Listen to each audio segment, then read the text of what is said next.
Boa noite, meus irmãos, e boa noite, minhas irmãs. Continuando o nosso estudo, vamos ver agora as penas futuras segundo o Espiritismo. A carne é fraca. A tendência viciosa de que são evidentemente próprias do espírito, porque se apegam mais ao moral do que ao físico. Outras parecem antes dependentes do organismo, e por esse motivo menos responsáveis são julgados os que as possuem. Consideram-se como tais as disposições à cólera, à preguiça, à sensualidade, etc.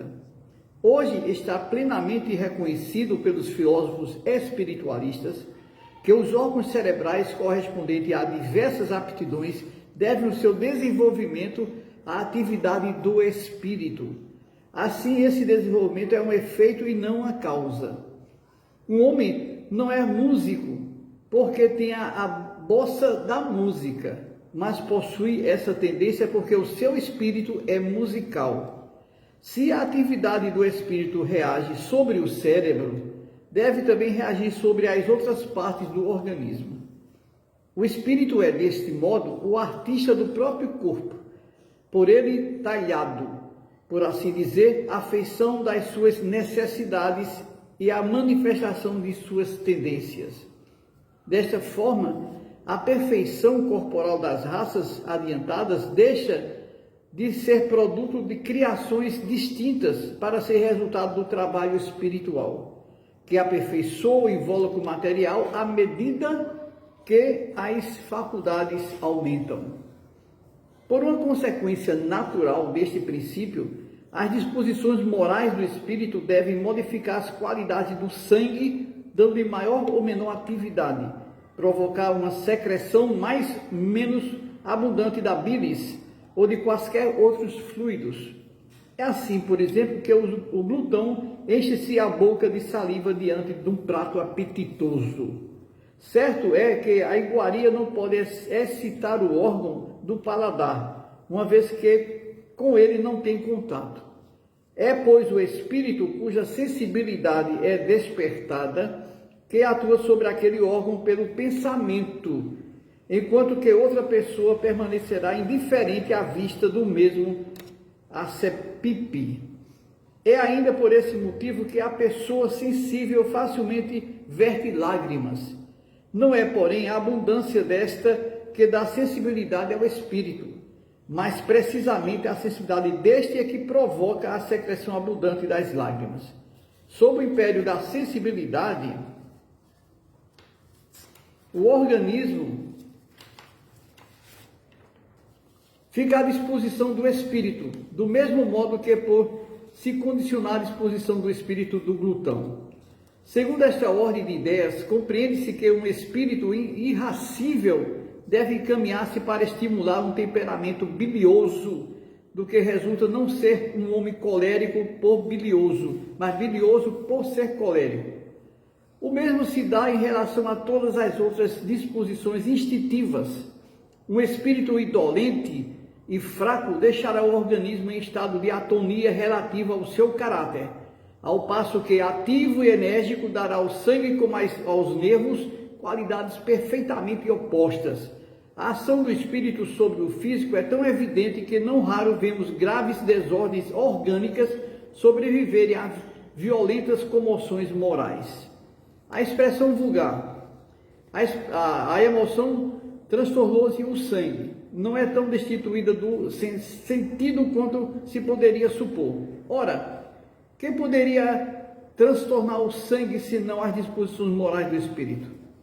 Pode admitir-se, por conseguinte, ao menos em parte, que o temperamento é determinado pela natureza do espírito, que é a causa e não o efeito.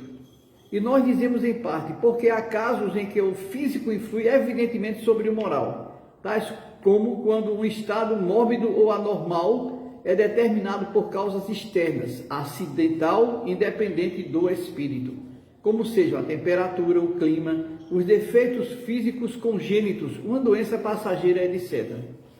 O moral do espírito pode, neste caso, ser afetado em suas manifestações pelo estado patológico, sem que a sua natureza intrínseca seja modificada. Excusa-se de seus erros por fraqueza da carne. Não passa de sofisma para escapar à responsabilidade. A carne só é fraca porque o espírito é fraco, o que inverte a questão, deixando a responsabilidade de todos os seus atos. A carne destituída de pensamento e a vontade não pode prevalecer jamais sobre o espírito, que é o ser pensante e de vontade própria.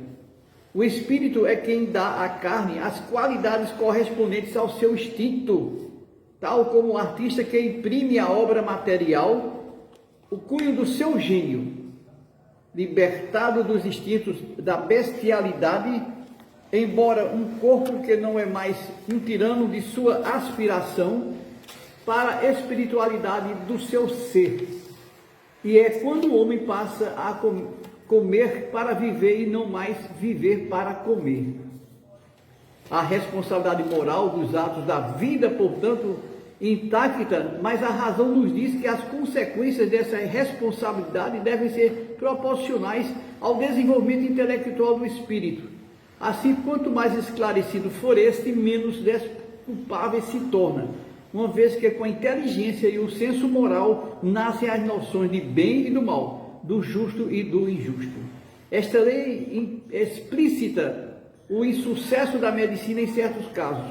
Desde que o temperamento é um efeito e não uma causa, todo esforço para modificá-lo se nulifica ante as disposições morais do espírito, opondo-lhe uma resistência inconsciente que neutraliza a ação terapêutica. Por conseguinte, sobre a causa primordial é que se deve atuar. Daí, se pudesse coragem ao poltrão, e vereis logo cessados os efeitos fisiológicos do medo. Isto prova ainda uma vez que a necessidade para a arte de curar, de levar em conta a influência espiritual sobre o organismo. A Revista Espírita de março de 1869, página 65. Então nós vimos aqui o quê? Que essa desculpa de dizer que a carne é fraca, isso é uma desculpa muito evasiva, não é? Porque somos nós, espírito, que pensamos. O cérebro não pensa, então nós pensamos através do cérebro, através da mente, não entendeu? Então nosso desafio é esse, é elevarmos moralmente para que não suceder de cairmos em tentação, porque sabemos que isso aí é instintivamente da carne, da matéria. Todo instinto é esse, né? É o desejo da matéria, e que nós podemos frear esse desejo da matéria, né? Obedecendo às leis morais de Jesus. Agora vamos assim, os princípios da doutrina sobre as penas futuras. Agora vemos o espiritismo, né? A doutrina espírita, no que respeita às penas futuras, não se baseia numa teoria preconcebida, não é um sistema substituído outro sistema. Em tudo ela se apoia nas observações, e são estas que lhe dão plena autoridade. Ninguém jamais imaginou que as almas depois da morte se encontrariam em tais ou quais condições. São elas, essas mesmas almas partidas da terra, que nos vem hoje iniciar os mistérios da vida futura. Descreve-nos essa sua situação, feliz ou desgraçada, as impressões, a transformação pela morte do corpo, completando em uma palavra os ensinamentos do Cristo sobre esse ponto. Preciso é afirmar que não se trata neste caso das revelações de um só espírito, o qual poderia ver as coisas a seu ponto de vista, sobre um só aspecto, ainda dominado por terrenos prejuízos. Tampouco se trata de uma revelação feita exclusivamente ao indivíduo que pudesse deixar-se levar pelas aparências, ou de uma visão estática, suscetível de ilusões, e não passando muitas vezes por reflexo de uma imaginação exaltada. Trata-se, sim, de inúmeros exemplos fornecidos por espíritos de todas as categorias, desde os mais elevados aos mais inferiores da escala, por intermédio de outros tantos auxiliares que são os médiuns, disseminados pelo mundo, de sorte que a revelação deixa de ser privilégio de alguém, pois todos podem prová-la, observando-a sem obrigar-se das crenças de outras pessoas. O Código Penal da Vida Futura.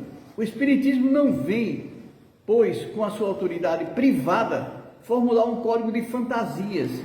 A sua lei, no que respeita ao futuro da alma, deduzida das observações do caso, pode resumir-se em muitos pontos que nós veremos, né?